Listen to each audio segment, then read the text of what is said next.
పల్నాడు జిల్లాలో ఇటీవల కాలంలో వరుస చోరీలు జరుగుతున్న క్రమంలో సీసీ కెమెరాలు సాంకేతిక పరిజ్ఞానం ద్వారా దొంగతనాలు నియంత్రించేందుకు ప్రత్యేక చర్యలు తీసుకుంటున్నట్లు ఎస్పీ కృష్ణారావు తెలిపారు. జిల్లాలో హత్యలు, గంజాయి, ఇసుక, గ్రానైట్ అక్రమ రవాణాను అడ్డుకునేందుకు ఎప్పటికప్పుడు ప్రత్యేక కార్యాచరణతో ముందుకు వెళ్తున్నామంటున్న ఎస్పీ కృష్ణారావుతో ఈటీవీ ముఖాముఖి. పల్నాడు జిల్లాలో ఇటీవల వరుస దొంగతనాలు జరుగుతున్నాయి. ప్రధానంగా ఆలయాల్లో చోరీలు పాల్పడుతున్నారు. అదేవిధంగా గృహాల్లో కూడా పెద్ద ఎత్తున దొంగతనాలు జరుగుతున్నాయి. ఈ నేపథ్యంలో పల్నాడు జిల్లా పోలీసులు ఎలాంటి చర్యలు తీసుకుంటున్నారు అనేది మనతో మాట్లాడటానికి జిల్లా ఎస్పీ కృష్ణారావు గారు మనతో ఉన్నారు. ఆయన అడిగి మరింత సమాచారం తీసుకుందాం. సార్ చెప్పండి, ఇటీవల చూస్తే సత్రపల్లిలో 2 ఆలయాలు దొంగతనాలు జరిగినాయి. అదేవిధంగా నసరవట్టి చోట కూడా అనేక ఇళ్లలో కావచ్చు ఆలయాల్లో దొంగతనాలు జరిగినాయి. పోలీసులు దీని మీద ఎలా దృష్టి సారించారు?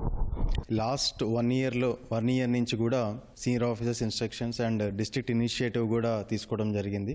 So in the entire district సుమారుగా 4,000 CCTV cameras have been installed in the last 1 year, covering all the important public places, religious places.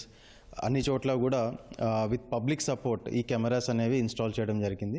రీసెంట్గా జరిగిన సత్తెనపల్లి టౌన్ పిఎస్లో 2 టెంపుల్ అఫెన్సెస్లో కూడా మనకి CCTV ఫుటేజ్ అనేది కీలకమైన ఆధారంగా మనకి హెల్ప్ఫుల్ అయింది. తర్వాత కొంత ఫింగర్ ప్రింట్స్ కూడా మనకి హెల్ప్ఫుల్ అయినాయి.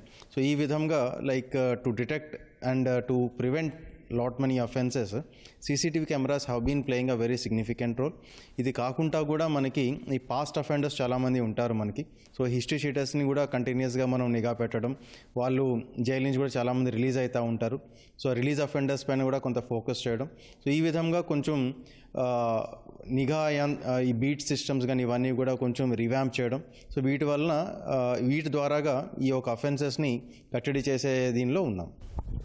మాచర్ల, గురజాల, అచ్చంపేట ఇలా పలు చోట్ల ట్రాన్స్ఫార్మర్లను ధ్వంసం చేసి అందులో ఉన్న రాగి కావచ్చు ఇతర వాటి కోసం దొంగతనాలు ఎక్కువ జరుగుతున్నాయి. వాటి మీద ఎలాంటి దృష్టి పెట్టారు?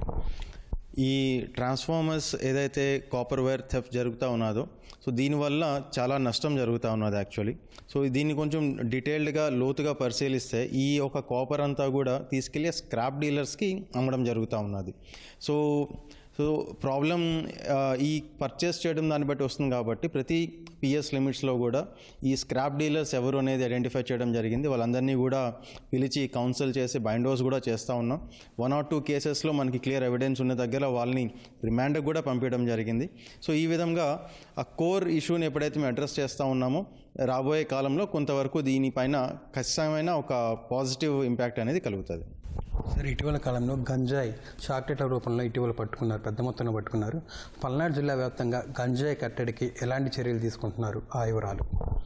ఈ గవర్నమెంట్ ఫామ్ అయిన తర్వాత ఈగల్ అనే ఒక కొత్త సంస్థ చేయడం జరిగింది. So under the guidance and supervision of eagle and entire district team కూడా ఈ నార్కోటిక్స్ ప్రత్యేకంగా గాంజా పైన చాలా డీప్గా చాలా ఫోకస్డ్గా పనిచేస్తూ ఉన్నాం.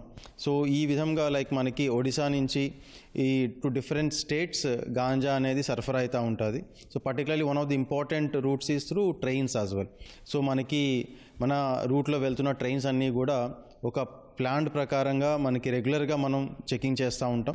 సో ఆ భాగంగా రీసెంట్గా మనకి ఒక కోచ్లో అన్క్లెయిమ్డ్ బ్యాగ్లో గాంజా చాక్లెట్స్ అనేది మనకి దొరకడం జరిగింది. సో దానిపైన కేసు కట్టి ఫర్దర్గా కూడా దర్యాప్తు చేస్తూ ఉన్నాం.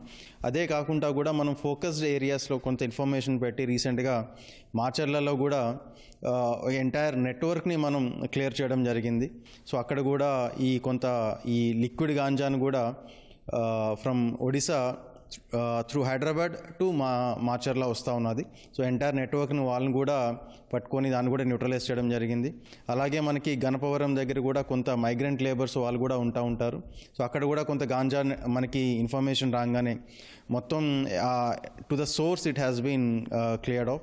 సో ఈ విధంగా ఒక ఫోకస్డ్ అప్రోచ్తో వచ్చిన ఇన్ఫర్మేషన్ని అక్కడితో ఆగకుండా టు ద సోర్స్ వరకు వెళ్ళి ఈ నెట్వర్క్ అనేది మనం క్లియర్గా డిస్ట్రాయ్ చేస్తూ ఉన్నాం.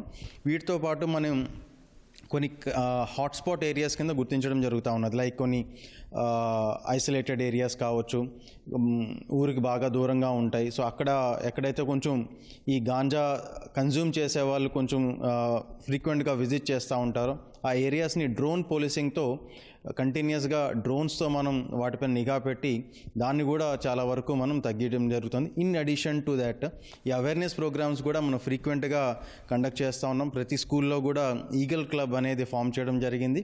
సో ఈగల్ క్లబ్స్ ద్వారా కూడా స్టూడెంట్స్ కూడా చాలా అవేర్నెస్ తీసుకొస్తూ ఉన్నాం. సో ఈ విధంగా like lot of effort is being placed to curtail this menace of ganja.